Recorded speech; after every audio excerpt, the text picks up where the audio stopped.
Hello, this is Mr. Jarrett, and in this video tutorial, we are going to be 3D modeling this solid object using this multi-view. So the first thing is we need to decide where the origin actually is. So if we look at it from the front view, we see it's right in the middle of this circle. And as this object rotates, if we just trace across, this would be the circle. You can see the hidden line for the top of the circle, hidden line for the bottom, and then the center mark. And we see the origins on the front of the circle. Going up to our top view, we also see it is in front of the circle. So you can kind of tell that even if we didn't have this isometric here to see, you can kind of tell just by looking around. So now we also have to think, what view is the best one to draw from? So I would actually say my front view here, because we can extrude back and we can extrude all of this stuff forward. And then at the very end, we just fill it and cut. So I'm going to be drawing this view right here on my front view. So I'm going to pull this to my other screen, and I advise that you do the same. And in SolidWorks, you can open a new part, and this is in centimeters, or millimeters, sorry. So make sure you are an MMGS, and we're going to be sketching on the front plane. So it shows a circle right around the origin, so get your circle tool and draw a circle. And then I'm just going to use my line tool to kind of just draw the outside of this, of what it basically looks like.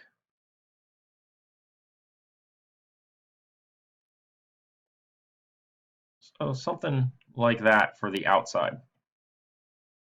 Then I can also see on the inside, this is split. So get your line tool and just split this straight up and down. Hit escape. I also see here that I have kind of a ramping looking shape. So I have something that goes across and then down on an angle to this point. And this also goes straight up and down. Now, inside of here, it shows a whole bunch of lines. So I'm going to pull this back over and explain this. So this part right here that we see, if we follow that up, we're dealing with something right here on the left side. And if I follow this over, we're also dealing with this. So it's this portion is this right here. So once again, you see the dotted line, follow that across, that hidden line marks the top of the circle, hidden line marking the bottom of the circle, and this is actually a center line marking the center of the circle. So I don't need to draw any of that stuff right now.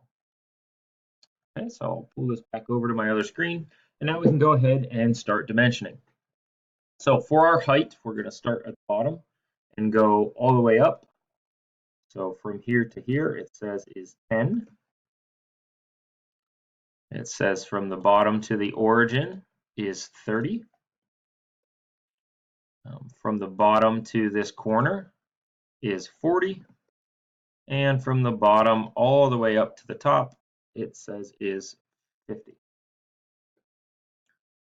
So those are my basic heights that I can see. Now let's go ahead and add our widths. I'll zoom out a little bit.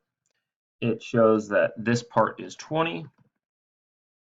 From our origin, or from the left far line to our origin, it says is 30. And then from the far left line to here is 40. And that's basically what we have other than the circle, which is 10. Okay, now that's everything that it gives us on the front view, but you see that we still have blue lines, so that means it is underdefined. So we have to use some of the other views information to help ourselves. So remember, if we're drawing the front view, we are looking for height, that's anything going up and down, and width, anything going left and right. So left and right in between here, and height in between here, okay? All of this stuff up here is depth. Anything that would be over here is also depth. So as you can see, back to this old presentation, we're drawing the front view. So width and height is what we're looking for. Okay, so this stuff is blue right here. If I follow that over, that line over, that's the top of this. So what information do we have on the right side view? Well, we see that it's 10 from the bottom to the center of the circle, and then from here up, we have a big curve, and that curve has a radius of 10. So that means 10 to the middle of the circle, 10 all the way up, 10 plus 10 is 20. So this line should be up 20. Okay, what about over? Well, if I follow that up, we see that it's 10 right here over. So let's go back to SolidWorks, and here from the left in, we just said was 10, and from the bottom up, we said was 20. Okay, now we have a blue line here. So we need to know how far over this line is. So once again, if I pull this over, I can start to look. Right here, this line is black on ours, so if I follow that up, is there anything going to the right? Well, yeah, there's a big curve. And this curve has a radius of 10, so from here out is also 10. That would be this piece here. So let's pull that back over, and we're just going to dimension this part 10. Okay, now everything is fully defined. I see that down here at the bottom, so we're going to have a bunch of extrusions. So go to your Features tab and hit Extrude. And I'm going to do the main portion of this first. So I'll select basically all of this. Okay, and I want to send it backwards. So switch your direction, and the depth here is 10, and I know that because looking at our top view, which shows a lot of our depth, from our origin back is the difference between 50 and 40. So 50 minus 40 is 10. That's easy. Okay, so I'll hit the green check. Everything's going back. Now I can hit Extrude again, hit the drop down sketch. And here we want this piece and this piece to come forward 10.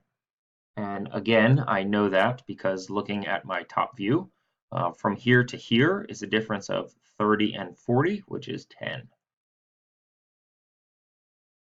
So hit the green check, hit Extrude again, pick your sketch again.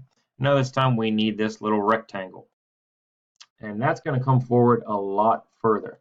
So looking at this, I can see from our origin down to the bottom, it says is 40. Okay, so we need this to come out 40.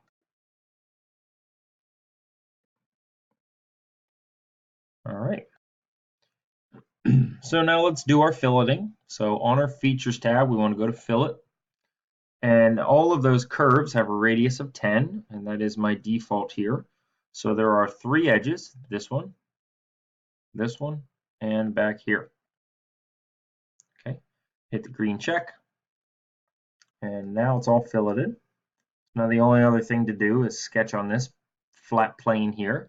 So go get the sketch tool, sketch, select that flat piece. I'm going to hit Control 8 to rotate around. And I'm going to get my circle tool. And instead of trying to draw a circle and then use the relations to center this, I'm just going to move my mouse over the edge, and you see how it projects the center point. So by doing that, it saved us an extra step. So now it's just coincident right on that center point. Now I can go ahead and dimension this, and this circle is also 10. I can see that on my right side view. Go to the Features tab and Extrude Cut. And we're going to cut this through all. Green check. And there's our shape.